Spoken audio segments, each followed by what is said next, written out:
Welcome to my YouTube channel, place for project management, business and data analysis. My name is Podus, and today we're gonna talk and cover SWOT analysis. I'm sure you have heard about SWOT analysis if you ever worked in a strategic role or were considering maybe you did it in your coursework in university. Have you ever thought about SWOT analysis for project management? And actually, there is such a thing, and it's actually very helpful in initial stages for the project. The techniques we're going to discuss here can be applied for various businesses, but primarily I will concentrate on the project. Of course, you know what the SWOT analysis is if you have seen it before. That's your strengths, weaknesses, opportunities, and threats. Although it could be quite daunting, you have this blank piece of paper, you have to fill these quadrants, and maybe you don't know where to start. And this is what we're going to discuss today. I'll give you 4 tools you can use as a checklist almost to answer these 4 quadrants and give more insights about your current situation. This is what the SWOT analysis do. It gives you your current situation and gives you some future opportunities and threats you need to be addressing. To complete the SWOT analysis, of course, you need to ask those questions, simple questions. What are my strengths? What I'm good at? What are my weaknesses? What are my opportunities? What can I utilize in the future? And what are my threats? Sounds simple enough, right? But the way you answer those questions, you can choose whether you want to do it yourself on your own, go using the tools we're going to discuss in a second. Maybe you would like to arrange a proper official workshop where you go in, ask those questions, have discussions, have various inputs from various individuals. Maybe that would be overkill for your project. Maybe you should just discuss in your team or do it by yourself. Either way, good prep work in the project's initial stages, which is where you would be completing this analysis, initiation and planning, can help to ensure that you don't waste time and money in the future because you had a good prep work done initially. Well, SWOT analysis and those strengths, weaknesses, opportunities, and threats represents 2 sides. And that is that your strengths and weaknesses are your internal factors, things that internally you're doing great.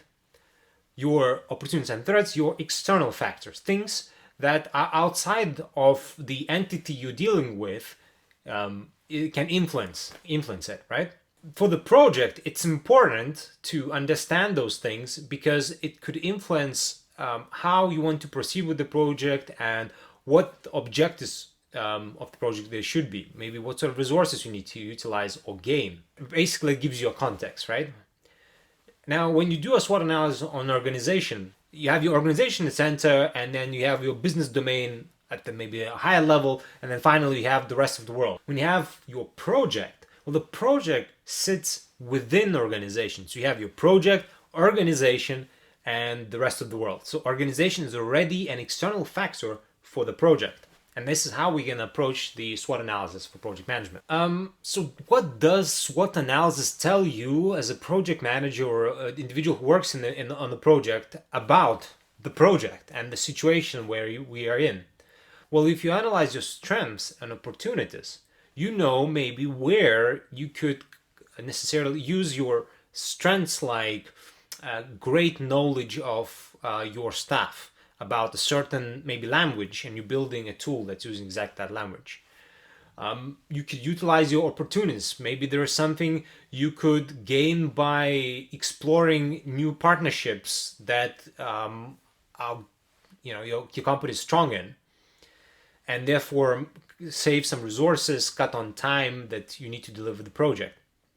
While your weaknesses and threats represent very important aspect of project management that you may have heard about before, while your weaknesses are your issues and your risks are your threats, something that's going to happen in the future. So if you do your SWOT analysis, you already can start collating stuff that you can put in your risk and issues management logs that you have to maintain through the whole project management lifecycle. Interestingly, these 4 factors in SWOT analysis not only linked with the capabilities of the project management or risk and issues, but also linked to each other. So, for example, if you take strengths and opportunities, Then you have this quadrant where you can use the strengths to take the opportunity. So maybe the strength is the business is very strong in a certain domain, the opportunity is there's some partnership, and because you're really strong in this domain, you can use this opportunity, right? Well, let's say you can take your weaknesses and your opportunities, right? So then you can use the future opportunities to address the weaknesses you currently have. So maybe there's a lack of the skills in your business, but there's opportunity to hire a few new individuals out of the market. And you can address your weaknesses through that. Check out my website for more information. Just type in Google how to do a SWOT analysis for project management and just write Inside Spotter as well.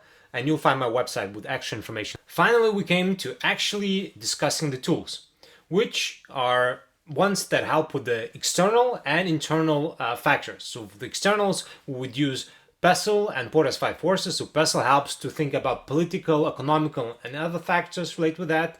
Then we have Porter's five forces, so understanding of market conditions, the competition that exists in the market, and then for what sort of situation the business is in and how that might affect the project. For the internals, you could use MOST analysis and business resource audit. So MOST analysis will be your mission, objective, strategy, and tactical. So understanding where business is, what the point of the business is, what's the mission, so how the project can contribute to that.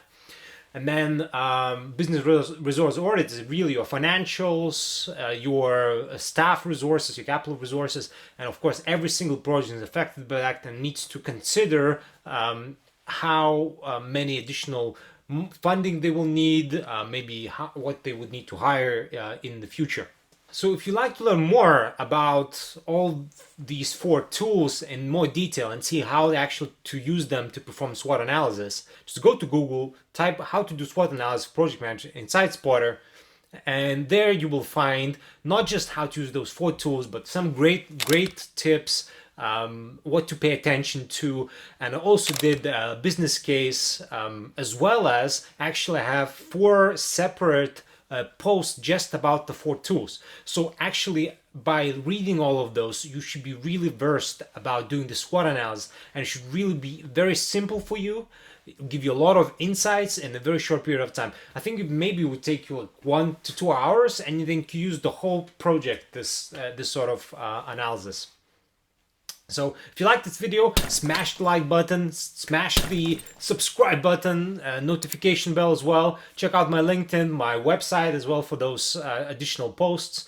And also have few videos in my YouTube channel about the project management world, and there'll be more in the future. So subscribe.